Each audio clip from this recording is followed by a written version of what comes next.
तो जैसा कि हमने लास्ट वीडियो में पढ़ा था कि लाइफ प्रोसेस क्या होता है, वो क्यों ज़रूरी है, और जो हमारा सबसे लास्ट टॉपिक था वो था कि लिविंग ऑर्गेनिज्म हमारे उनके फीचर्स क्या होते हैं, मतलब किन किन चीज़ों को हम लोग क्या बोल सकते हैं कि हाँ भाई ये एक लिविंग ऑर्गेनिज्म है।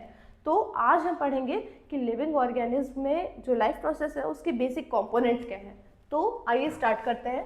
इंटरडिपेंडेंस ऑफ लाइफ प्रोसेस, यानी कि लाइफ प्रोसेस क्या है, इंटरडिपेंड है।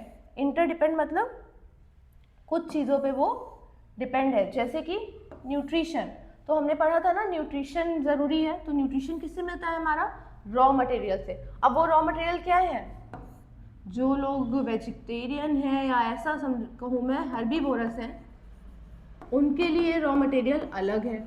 उनके लिए रॉ मटेरियल क्या है, ग्रास हो गया एनिमल्स के लिए, या प्लांट्स हो गए, है ना। जो कार्निवोर्स है, कार्निवोर्स के लिए रॉ मटेरियल क्या है, मीट। मीट कहाँ से मिलेगा, एनिमल से, है ना। जो ओमनीवोर्स है उनको क्या है, उनके लिए ये दोनों ही हैं, वो प्लांट्स पे भी रह लेंगे और एनिमल्स पे भी रह लेंगे। तो न्यूट्रिशन भी अपने आप में एक बहुत बड़ा टॉपिक है जिसे हम आगे की वीडियोस में कवर करेंगे। अभी इतना समझ लीजिए, न्यूट्रिशन का मतलब है रॉ मटेरियल, और रॉ मटेरियल से मतलब है कि हर्बीवोर्स के लिए वो रॉ मटेरियल प्लांट्स हैं, कार्निवोर्स के लिए वो रॉ मटेरियल एनिमल्स हैं जो मीट वगैरह प्रोवाइड करेंगे, ओमनीवोर्स के लिए ये चीज़ें दोनों ही हैं। Next is respiration. अब रिस्पायरेशन क्या है, respiration use these materials to release energy, यानी कि जो रॉ मटेरियल है, अब हमने खाया, पर हमारे खाने के बाद क्या हो रहा है, मैंने लास्ट वीडियो में बताया था डाइजेशन होता है, पर डाइजेशन भी क्यों पॉसिबल है, क्योंकि हमें एनर्जी मिल रही है। इट्स समथिंग लाइक दैट कि आपने बुलेट लाके खड़ी कर दी है, बड़ी सुंदर सी एकदम फर्स्ट क्लास है, पर क्या वो चलेगी जब तक आप उसको एनर्जी नहीं दोगे। एनर्जी कहाँ से चाहिए उसको, उसमें आपको पेट्रोल डीजल जो भी है उसको फ्यूल करना पड़ेगा ना। ठीक उसी तरीके से हमारी बॉडी को भी फ्यूल चाहिए। फ्यूल कहाँ से आ रहा है, वैसे तो रॉ मटेरियल से मिल रहा है, पर इस चीज़ को भी स्टार्ट करने के लिए क्या चाहिए, ऑक्सीजन चाहिए। ऑक्सीजन ही क्या करता है, हमारी बॉडी में एनर्जी लाता है। आपने कभी नोटिस किया, आप जब बहुत ज़ोर ज़ोर से भागते हो उसके बाद, या कोई बहुत ज़्यादा मेहनत के काम करते हो, तो आपको क्या होता है, बहुत ज़्यादा लंबी लंबी सांसें आती हैं। तो ऐसा क्यों होता है, हमारा ब्रेन क्या कह रहा है, बॉडी में एनर्जी बहुत कम हो गई है, so you have to breathe. तो हम बहुत हैवी ब्रीदिंग करते हैं जिससे कि बहुत सारा ऑक्सीजन हमारे अंदर जाता है, और वही ऑक्सीजन क्या करता है, एनर्जी के फॉर्म में बाकी चीज़ों को स्टार्ट करता है और चीज़ों को, बॉडी को न्यूट्रल करता है। न्यूट्रल इन द सेंस कि हम दौड़ते हैं, बहुत देर तक हांफते हैं, बहुत भारी भारी सांसें लेते हैं, देन आफ्टर धीरे धीरे हम नॉर्मल हो जाते हैं कि नहीं हो जाते हैं, तो उसी चीज़ को हम लोग बोलते हैं। तो उसके लिए क्या होता है, रिस्पायरेशन होता है। रिस्पायरेशन हम पढ़ेंगे हमारे रिस्पायरेटरी सिस्टम में, ठीक है।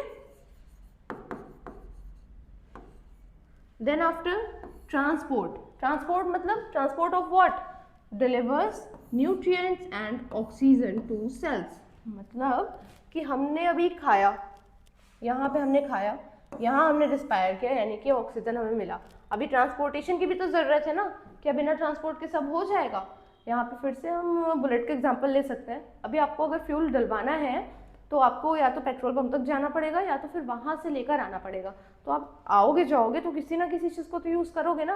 आप चाहे पैदल चल के जाओ, या फिर किसी गाड़ी के थ्रू जाओ, या अपनी गाड़ी को ही ऐसे घसीटते हुए लेके जाओ, but you have to move ना। तो मूव करने के लिए हमें क्या चाहिए, ट्रांसपोर्ट चाहिए। तो हमारी बॉडी में भी क्या है, ट्रांसपोर्ट चाहिए होता है इन सारी चीज़ों को आगे पीछे लेकर जाने के लिए। वो कैसे होता है, हमारी बॉडी में क्या होती हैं, बहुत सारी सेल्स होती हैं। सेल्स के भी अलग अलग टाइप होते हैं, जैसे मैंने अभी आपको लास्ट में बताया था कि मल्टी सेलर, यूनिसेलर। तो ये सब क्या है, सेल्स है ना जो आगे का काम कर रही हैं। तो हमारी बॉडी को क्या चाहिए, ट्रांसपोर्ट करने के लिए सेल्स चाहिए। फिर excretion, as we discuss earlier कि एक्सक्रीशन क्या होता है, ज़रूरी है। ज़रूरी क्यों है, अगर कूड़ा इकट्ठा रहेगा, चाहे वो आपकी बॉडी में हो या घर में हो, तो वो वेस्ट क्या करेगा, प्रॉब्लम करेगा। तो जब हम लोग एक्टिविटीज़ करते हैं तो हमारी बॉडी में क्या प्रोड्यूस होता है, वेस्ट जनरेट होता है। खाना खाते हैं तो स्टूल फॉर्म होता है, पानी पीते हैं तो यूरिनेट करते हैं, और सांस लेते हैं, ऑक्सीजन लेते हैं तो कार्बन डाइऑक्साइड बाहर जाती है। ये सारी चीज़ें क्या है, ये सारी चीज़ें एक्सक्रीशन ही तो हो रही हैं अलग अलग फॉर्म में, सॉलिड लिक्विड गैस फॉर्म में। तो इसके लिए ये ज़रूरी है, जब हम एक्टिविटीज़ करते हैं तभी ऐसा होता है। अगर आप खाना नहीं खाओगे तो क्या आप स्टूल पास करोगे, या अगर आप पानी कम पियोगे या पानी नहीं पियोगे तो आप यूरिनेशन कब तक करोगे, एक लिमिट होगी ना, उसके बाद आपके बॉडी में उतना पानी बचेगा ही नहीं कि आप यूरिनेट कर पाओ, ठीक है। Then control and coordination. Control and coordination मतलब ये सबसे इम्पॉर्टेंट है। ये कुछ ऐसे है कि सारी प्रोसेस हो रही हैं बट इन सभी पे क्या चाहिए, कंट्रोल और कोऑर्डिनेशन की ज़रूरत है। नहीं, कंट्रोल यानी कि कितनी ज़रूरत है, कितना होना चाहिए। ऐसा तो नहीं है कि हद से ज़्यादा खाते ही जा रहे हो, उतनी बॉडी को नीड नहीं है, या फिर बहुत ज़्यादा पानी पीते जा रहे हो जितनी बॉडी को नीड नहीं है। और कोऑर्डिनेशन, कोऑर्डिनेशन मतलब एक प्रोसेस को होने के लिए आपके सारे ऑर्गन्स को एक साथ कोऑर्डिनेट, टीम वर्क की ज़रूरत है। करना पड़ता है या नहीं। क्या आप पढ़ाई कर रहे हो, अगर मैम ने बोला है कि आपको एक प्रोजेक्ट दे दिया है, ग्रुप बना लिया है, अगर ग्रुप में आप कोऑर्डिनेट करके टीम की तरह काम नहीं करोगे तो क्या काम हो पाएगा। आपको किसी भी काम को करने के लिए टीम अप करना पड़ता है। हमारी बॉडी भी वही करती है, कोऑर्डिनेट करती है, यानी कि इंश्योर करती है कि सारी प्रोसेस क्या हो, हार्मोनियसली क्या हो, कंप्लीट हो।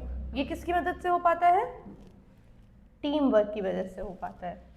फिर जो चीज़ हम पढ़ रहे हैं उसी को हम थोड़े और छोटे स्तर से समझने की कोशिश करेंगे कि cellular basis of life process, मतलब जो हम बड़ी बड़ी प्रोसेसेस को समझ रहे हैं, ये कोई एक छोटी सी सेल से शुरुआत हो रही है ना, तो हम उस एंगल पे पढ़ते हैं।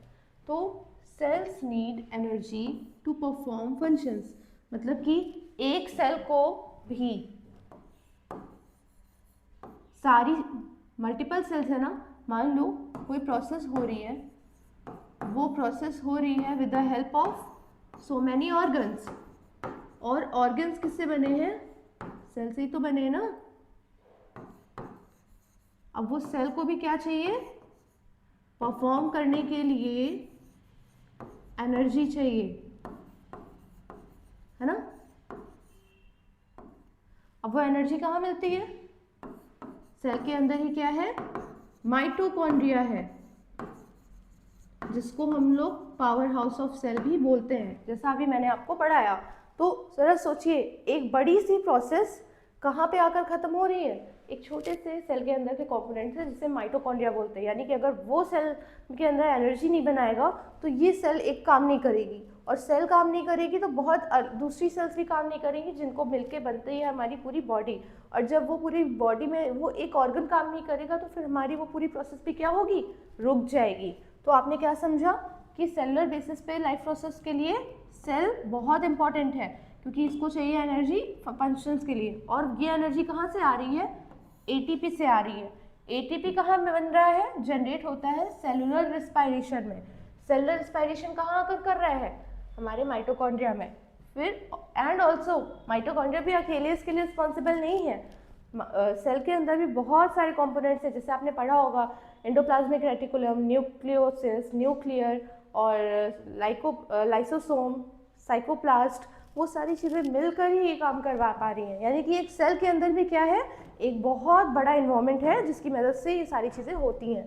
Then cell need nutrients, cell को न्यूट्रिएंट्स चाहिए और ऑक्सीजन चाहिए। किस चीज़ के लिए, to remove waste via transport system. मैंने अभी आपको बताया हुआ है कि न्यूट्रिएंट्स क्या होते हैं, ऑक्सीजन क्या होता है, और रिमूव करना यानी कि जो वेस्ट है उसको रिमूव करना कितना इंपॉर्टेंट है, ट्रांसपोर्ट सिस्टम के थ्रू होता है, ये भी आपने जाना। अब आप ये समझो कि आपस में कोऑर्डिनेट कैसे कर रहे हैं। आपको न्यूट्रिएंट मिल रहा है यानी कि रॉ मटेरियल मिल रहा है, आपने ऑक्सीजन लिया। आप किचन का एग्जांपल ले सकते हो, आपके पास सारी चीज़ें रखी हुई है, आपने पिज़्ज़ा बनाना है अगर, तो पिज़्ज़ा की सारी चीज़ें रखी हुई हैं, बट अगर गैस काम नहीं करेगी तो क्या बना पाओगे। तो यहाँ पे अगर ये पिज़्ज़ा, अगर हम इसे एज अ पिज़्ज़ा देखेंगे तो ऑक्सीजन क्या है, गैस का काम कर रहा है। फिर जब ये सब चीज़ें बन जाती हैं तो कुछ चीज़ें वेस्ट में भी तो बचती हैं ना, उसको हटाना ज़रूरी है, उसको हटाने के लिए प्रॉपर ट्रांसपोर्ट सिस्टम है, ठीक है। इस तरीके से ये वर्क करता है। Then diffusion is simple organism, circulatory system होता है, ठीक है। सर्कुलेटरी सिस्टम सबसे कॉम्प्लेक्स होता है, कॉम्प्लेक्स यानी कि हमारी बॉडी में खून कहाँ से कैसे जा रहा है, ये सारी चीज़ें।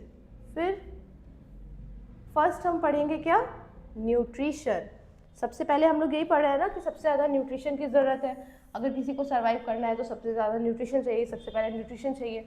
न्यूट्रिशन क्या है, nutrition is a biological process by which organism obtain and utilize, यानी कि न्यूट्रिशन क्या है, एक बायोलॉजिकल प्रोसेस है किसमें, बाय विच लिविंग ऑर्गेनिज्म जिसके द्वारा क्या करते हैं, ऑब्टेन करते हैं और यूटिलाइज करते हैं, मतलब कि जो भी वो खा रहे हैं एनर्जी के लिए उसको वो लेते हैं और यूटिलाइज करते हैं। यूटिलाइज यानी कि इस्तेमाल करते हैं फूड को to carry out essential life process, यानी कि आगे की प्रोसेस जो कंप्लीट होनी है, मतलब आपने खाया, अब उसकी एनर्जी यूटिलाइज होगी, जिसके लिए अभी हमने पढ़ा है सेल्स में क्या हो रहा है या पूरे ऑर्गन में क्या हो रहा है या पूरी बॉडी में क्या हो रहा है, तो उस प्रोसेस के लिए ज़रूरी है, किसके लिए, उसके बाद वो क्या कर पाते हैं, ग्रो कर पाएंगे, रिपेयर कर पाएंगे और एनर्जी प्रोड्यूस कर पाएंगे। यानी कि हमें ग्रो करने के लिए, हमें रिपेयर होने के लिए और हमारी बॉडी में एनर्जी प्रोड्यूस करने के लिए हमें क्या चाहिए, न्यूट्रिशन चाहिए। न्यूट्रिशन की डेफिनेशन क्या है, nutrition is a process of intake nutrients, nutrition is a process of intake of nutrients. Nutrients जैसे हमें कैल्शियम चाहिए होता है, हमें प्रोटीन चाहिए। आजकल क्या होता है, सब जिम जा रहे हो, जिम में क्या होता है भाई, प्रोटीन पाउडर पियो तभी बढ़िया, क्या आएगा, पंप होगा, सेल्स में पंप आएगा। तो कैल्शियम चाहिए, प्रोटीन चाहिए और पोटेशियम चाहिए, ये सब क्या है, आयरन चाहिए। ये वो चीज़ें हैं जो आपने बहुत कॉमन पढ़ी हैं, सुनी है, आपको पता है कि आपको चाहिए, अदरवाइज आपकी बॉडी सस्टेन नहीं कर पाएगी। तो nutrition is a process of intake of nutrients and their utilization, मतलब सिर्फ उनका लेना काफ़ी नहीं है, वो यूटिलाइज भी कर पाए। जैसे कि आपने सुना होगा कैल्शियम के साथ में बोलते हैं ना कि विटामिन डी लो, विटामिन डी लेना चाहिए, या बोलते हैं ना थोड़ा धूप में खड़े हो जाओ, तो क्या होगा, कैल्शियम अच्छे से एब्जॉर्ब होगा।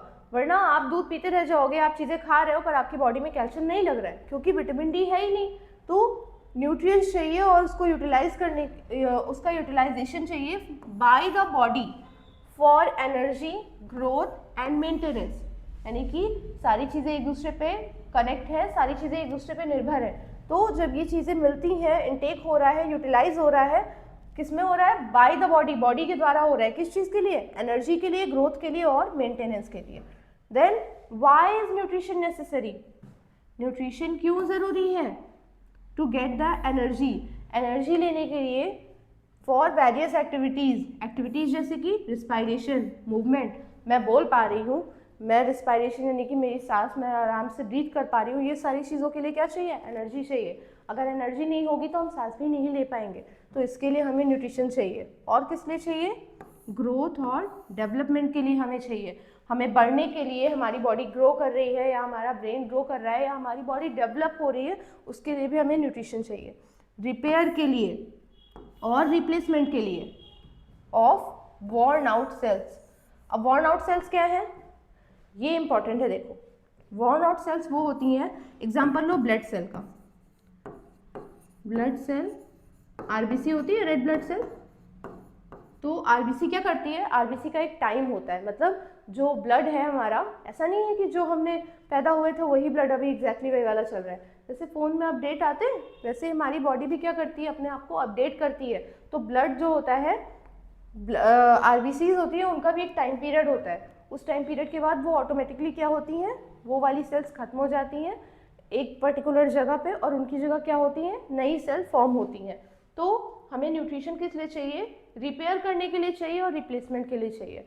मतलब अगर आपने कहीं खेल रहे हो, चोट लग गई है, तो वो चीज़ें, वो पार्ट रिपेयर चाहिए होगा, या आपकी उंगली कट गई है या आप खाना खा रहे हो, आपको कहीं चोट लग गई है, अंदर कुछ प्रॉब्लम हो गया है, तो वो सारी चीज़ें रिपेयर करोगे। और रिप्लेसमेंट, जैसे मैंने इसका एग्जांपल बताया कि रिप्लेसमेंट के लिए चाहिए फॉर वॉर्न आउट सेल्स, इसके लिए भी न्यूट्रिशन चाहिए। Plus two regulate various body process using enzyme और हार्मोन्स। जब न्यूट्रिशन मिलता है तभी हमारी बॉडी में एंजाइम और हार्मोन वर्क करते हैं या प्रोड्यूस होते हैं।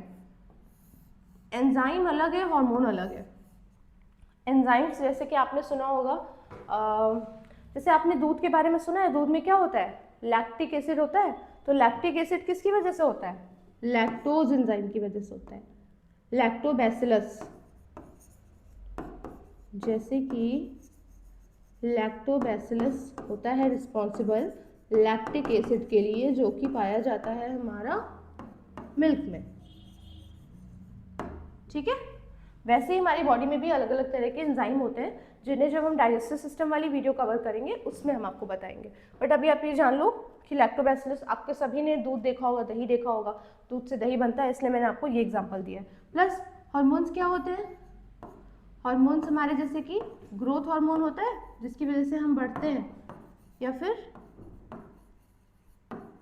और कोई दूसरा हार्मोन, ग्रोथ हार्मोन हो गया, या फिर इंसुलिन जैसे हो गया। इंसुलिन हार्मोन नहीं है ऑब्वियसली, बट ये भी हमारा हार्मोन के थ्रू ही हो पाता है। इंसुलिन हमारी बॉडी में शुगर को रेगुलेट करता है। सभी के घर में मोस्टली कोई ना कोई डायबिटिक पेशेंट होता है, सो दैट्स वाई मैंने इंसुलिन का एग्जांपल लिया है। मैं कोशिश कर रही हूँ कि आपको सिर्फ नॉर्मल एग्जांपल्स ही दूँ जिससे कि आप उस चीज़ को अच्छे से समझ पाओ। तो to regulate various body processes like using enzymes, hormones. ठीक है, तो रेगुलेट करने के लिए जो बॉडी प्रोसेस होती है, आपने वो सुना है याकूट आता है एक, याकूट में क्या होता है, बोलते हैं कि उसको लेने से उसमें एक्टिव एंजाइम्स होते हैं, वो हमारे डाइजेशन को अच्छा रखते हैं। तो उस तरह के एंजाइम्स हमारे डाइजेस्टिव सिस्टम को क्या करते हैं और प्रमोट करते हैं, यानी कि अगर कोई उसके गट को प्रमोट करते हैं, गट को प्रमोट करने का मतलब है हमारा डाइजेस्टिव सिस्टम अच्छा बनाते हैं। अगर आप वो एंजाइम लोगे तो आपकी बॉडी में जाके उस तरह के और एंजाइम बनेंगे, और वो एंजाइम क्या करेंगे, हमारी बॉडी को इजीली वर्क करने में हेल्प करते हैं। तो इसीलिए यहाँ पे एंजाइम और हार्मोन्स को मेंशन किया गया है। Okay, then types of nutrition. Types of nutrition क्या है? अभी तक हम लोग न्यूट्रिशन पढ़ रहे थे, अब न्यूट्रिशन के भी क्या है, टाइप्स है। First one is autotrophic nutrition. Autotrophic nutrition क्या होता है?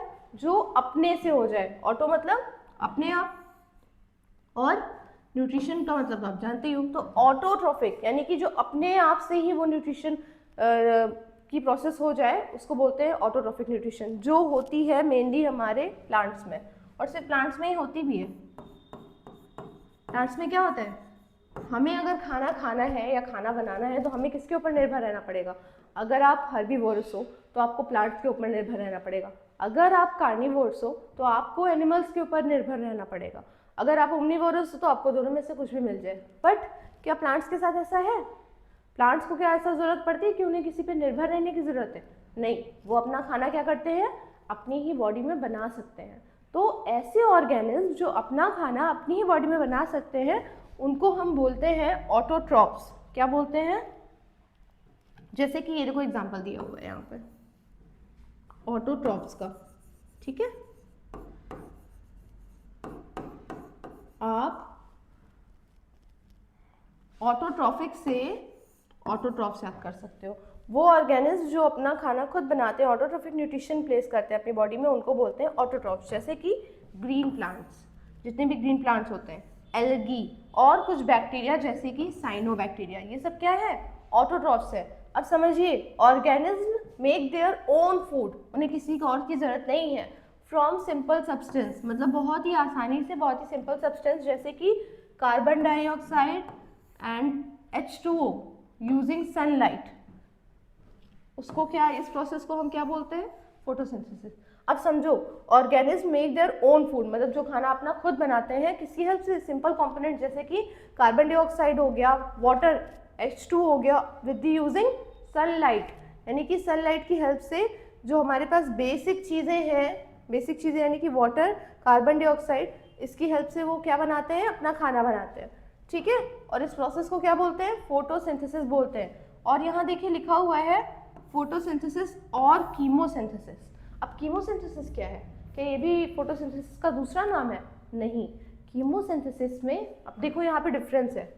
फोटो मतलब सन की एनर्जी के लिए हम लोग फोटो शब्द यूज करते हैं। फोटोन बोलते हैं, जो सन रेज आती हैं वो फोटोन के फॉर्म में आती हैं, मतलब उसकी जो यूनिट होती है उसको फोटोन बोलते हैं। बट कीमोसिंथेसिस में क्या होता है, विदाउट सन, इसमें सनलाइट की ज़रूरत नहीं होती है।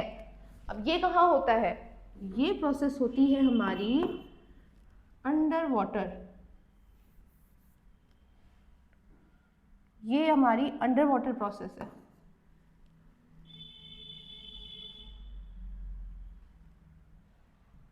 ठीक है, तो ये क्या है, अंडर वाटर है, विदाउट सन, क्योंकि बहुत सारी ऐसी जगह है जहाँ पे सनलाइट नहीं पहुँचती है, तो वहाँ भी तो लिविंग ऑर्गेनिज्म रहते हैं ना। हमने सुना है ना कि डीप वाटर में बहुत सारे ऐसे क्रीचर्स हैं जिन्हें सनलाइट की ज़रूरत नहीं है, जिन्हें अपने आप से ही वो उन्हें सरफेस ऑक्सीजन की ज़रूरत नहीं है, पर वो जिंदा हैं। वो जिंदा कैसे हैं? वो करते हैं chemosynthesis. Okay, next is organism are called autotrophs, ये तो मैं आपको बता ही चुकी हूँ। देन इन्हें क्या चाहिए? क्लोरोफिल चाहिए और सनलाइट चाहिए। ओके, यूजुअली हम लोग जो अपर सरफेस पे यूज़ करते हैं वो हमारा क्लोरोफिल और सनलाइट होता है, जिसकी हेल्प से हम लोग इसको यूज़ करते हैं। क्लियर? एग्जाम्पल के तौर पे मैंने आपको बताया ग्रीन प्लांट्स, एल्गी और सम बैक्टीरिया जैसे कि साइनोबैक्टीरिया। क्लियर? नेक्स्ट वीडियो में हम पढ़ेंगे कि हेटेरोट्रॉफ्स क्या होते हैं, उनमें कौन कौन सी न्यूट्रिशन होते हैं और कैसे ये चीज़ें परफॉर्म होती हैं। For now sine of. Thank you.